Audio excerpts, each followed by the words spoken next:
Hello and welcome to Real Hi-Fi Help. Let me cover Macintosh audio, how it sounds in general. Notice the fact that I did make an MC275 tube amplifier review and an MA9000 transistor amplifier review.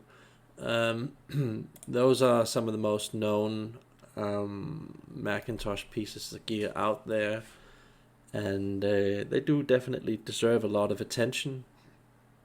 Macintosh is an interesting brand, very flashy. It's a lot about the heritage and the agreement that it's cool to look at, touch, and operate. It's a fabulous unboxing experience, the best ever experience I've had unboxing hi-fi gear and setting it up. And it's just the feel of the knobs, everything just amazing. It fills you with confidence and it actually makes you perceive the sound to be better than it really is.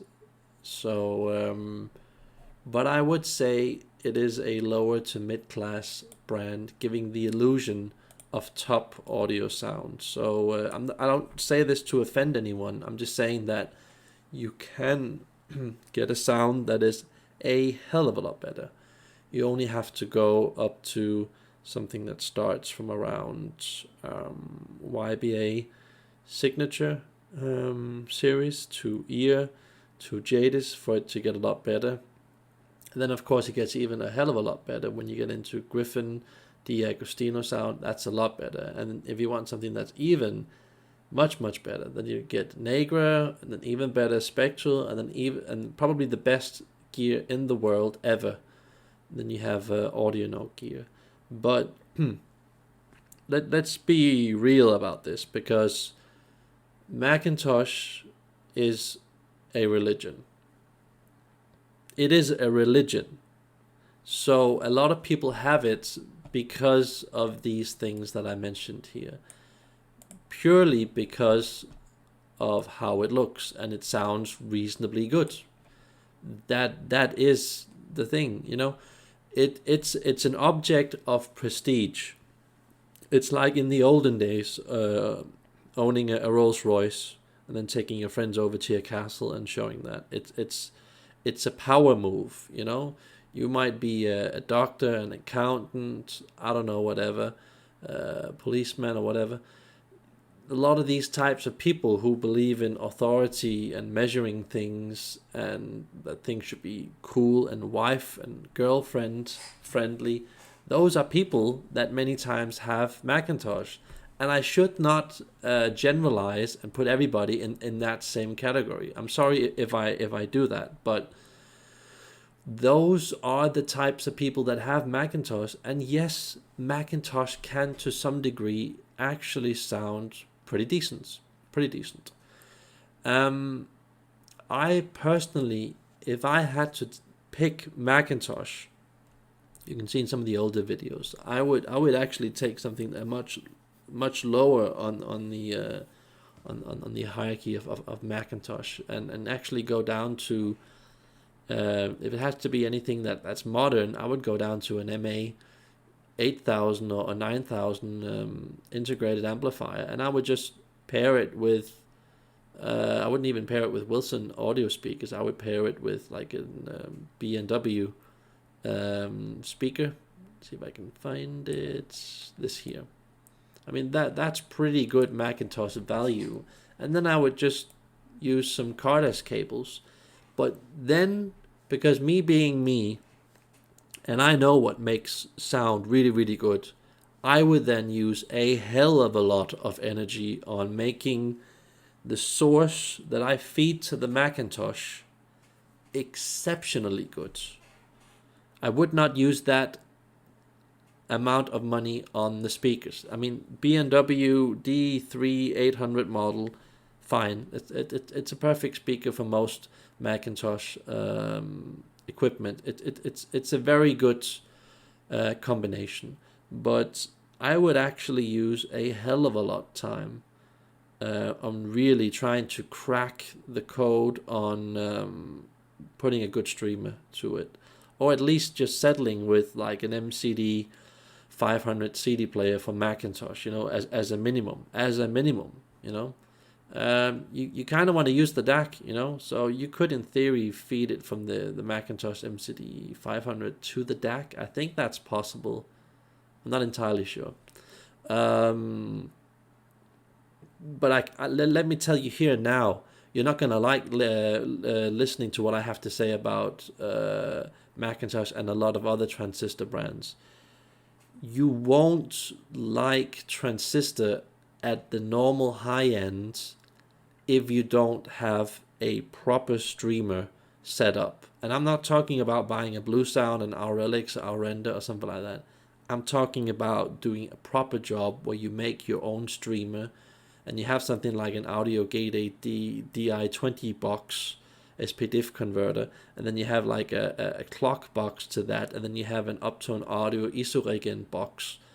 Then you start entering a streamer sound that can actually make Macintosh sound a lot better than the top CD, the top vinyl sound that you normally hear Macintosh with.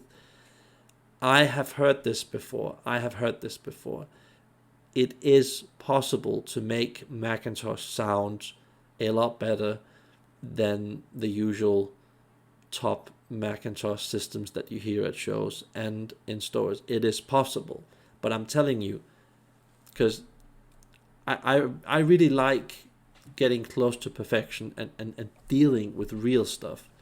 I hate when a guy puts his MacBook and just runs Spotify directly to the built-in DAC of the Macintosh integrated amplifier. It's like, why? Why did you do this? Just at least have a Macintosh CD player. At least have a Macintosh vinyl turntable setup. At least do that. Then it's going in the intended direction. But if you want to go past that, I can make a streamer. At least my friend can. He can make a streamer that's 2, 3, 4 times better than the highest level CD player for Macintosh or Macintosh vinyl. That's important to remember, because I know a lot of people who have bought Macintosh and they say, it's too dark, it's too bright, it's not really my kind of thing. It's like, Macintosh, even though I constantly talk about Macintosh not being the best of the best of the best, like AudioNote, Macintosh still has a lot of potential, a lot like PassLabs. I actually think PassLabs has a bit more potential, but it has a lot of potential if you really use a lot of time figuring out the source, using proper cables, putting it in a proper room. You can get a hell of a lot more out of Macintosh than what you see at shows and in stores and at friends' places. I've witnessed it myself. It's difficult to get there because it's generally very locked in sound. So it's a funny thing with Macintosh, because one thing it is that you like the coolness, you like the separation, you like the grip, you like the black level, but it's also the thing that locks the sound. And in order to move a sound as much as possible, you have to go from the source, which is the streamer, the router, the switch, the cables on the source part. You have to fix that and make that the best part of the system. And you can actually make Macintosh, if you're really good, you can make it beat a bad AudioNote system on every single part of the sound aspects. Grip, control. I wouldn't say naturality, but probably integration and pressure and a lot of those things. You can make a lot of really badly set up AudioNote equipment, almost humiliate that equipment with Macintosh, if you're one of those few handful of people in the world that are able to control the source signal at such a high level that it's basically, like bitch slapping the Macintosh, just really like got its arm halfway up its, controlling it, and you won't be able to control Mcintosh and make Mcintosh sound anywhere close to natural if you're just using a regular PC, or if you're using a Blue Sound streamer or an Aurelix or Aurenda. I mean, I get it. Aurenda, Aurelix are a hell of a lot better than Blue Sound. I get that. There's a price difference. They are a lot better. But you have to know this.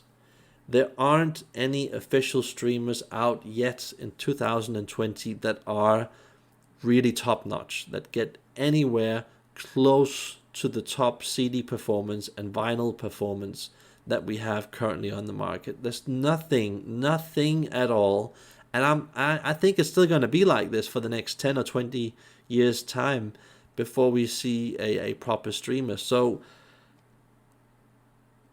that is the secret to keeping Mcintosh for a long time. You have to be really good at making your own streamer, or finding, when it's possible, a good streamer that works with the Mcintosh sound. And that's all I have to say in this video, and I hope this helps you guys. And Mcintosh owners watching this, don't get offended and constantly give me a negative like on YouTube. I feel that people need to know this, because I see a lot of people owning Macintosh that have this fake pride. But I get it, I also had Macintosh before, and I experienced Macintosh from all aspects of the sound. And yes, if you're really good, you can make it sound good. And yes, you should try and sorry, that's my alarm.